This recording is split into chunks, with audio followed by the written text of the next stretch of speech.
காற்று எரிசக்தி உற்பத்தியில் உலகளவில் 4ஆம் இடம் பிடித்த இந்தியா. பிரதமர் நரேந்திர மோடி பெருமிதம்.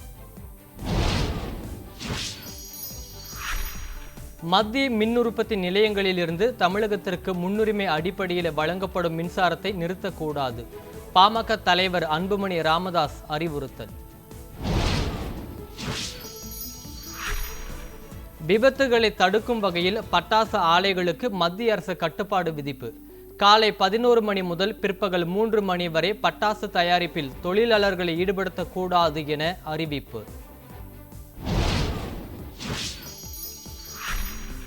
நீட் தேர்வுக்கான ஹால் டிக்கெட் நாளை வெளியீடு. தேசிய தேர்வு முகமை அறிவிப்பு.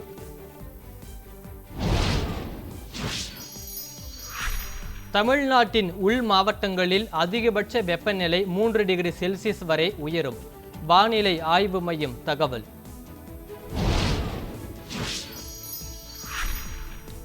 தென் தமிழக கடலோர மாவட்டங்களில் வருகிற 29ஆம் தேதி வரை லேசான மழைக்கு வாய்ப்பு. நீலகிரி, கோவை, தேனி மாவட்டங்களில் மிதமான மழை பெய்யக்கூடும் என்று வானிலை ஆய்வு மையம் கணிப்பு.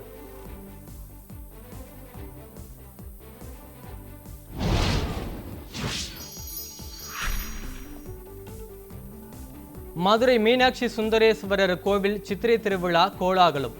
மீனாட்சி அம்மனுக்கு பட்டாபிஷேகம் செய்து வழிபாடு.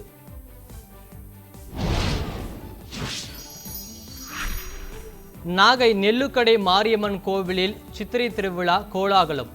திரளான பக்தர்கள் நீண்ட வரிசையில் நின்று பாலாபிஷேகம் செய்து வழிபாடு.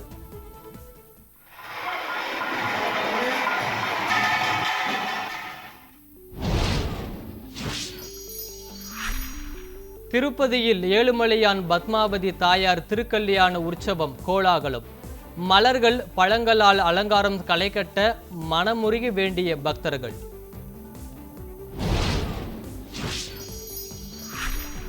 சென்னை வண்டலூர் உயிரியல் பூங்காவில் குவிந்த பார்வையாளர்கள். வெயிலில் இருந்து தற்காத்து கொள்ளும் வகையில் முன்னேற்பாடுகளை செய்த நிர்வாகம். தயாரிப்பாளர்களின் பிரச்சனைகளுக்கு தீர்வு காண முன்வராத நடிகர்களை கண்டித்து வரும் மே 2ஆம் தேதி வேலை நிறுத்தம். சென்னையில் நடைபெற்ற தமிழ் திரைப்பட தயாரிப்பாளர் சங்க பொதுக்குழு கூட்டத்தில் தீர்மானம் நிறைவேற்றம். மேற்கு வங்க மாநிலத்தில் 29ஆம் தேதி 2ஆம் கட்ட தேர்தல். பாதுகாப்பு ஏற்பாடுகளை தீவிரமாக மேற்கொண்டு வரும் தேர்தல் ஆணையம். அமெரிக்காவில் அதிபர் ட்ரம்ப் பங்கேற்ற நிகழ்ச்சியில் துப்பாக்கிச் சூடு நடத்தப்பட்டதால் பரபரப்பு. அதிபர் ட்ரம்ப் மற்றும் அவரது மனைவி மெலனியாவை பாதுகாப்பாக வெளியேற்றிய வீரர்கள். ஈரான், அமெரிக்கா இடையிலான 2ஆம் கட்ட பேச்சுவார்த்தை ரத்து. பாகிஸ்தான் செல்லவிருந்த அமெரிக்க குழுவின் பயணத்தை ரத்து செய்ததாக ட்ரம்ப் அறிவிப்பு.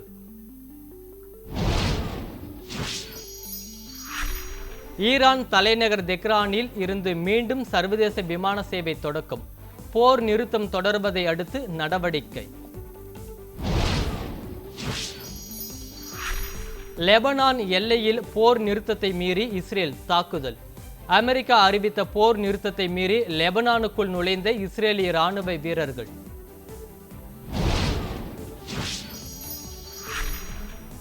உக்ரைன் நாட்டின் நிப்ரோ நகரத்தில் ரஷ்யா நடத்திய தாக்குதலில் 8 பேர் பலி. குடியிருப்புகள் தகர்ந்த நிலையில் இடிபாடுகளில் சிக்கிய 40க்கும் மேற்பட்டோர் காயம்.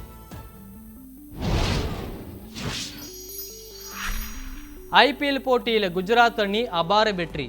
8 விக்கெட் வித்தியாசத்தில் சென்னை அணியை வீழ்த்தியது.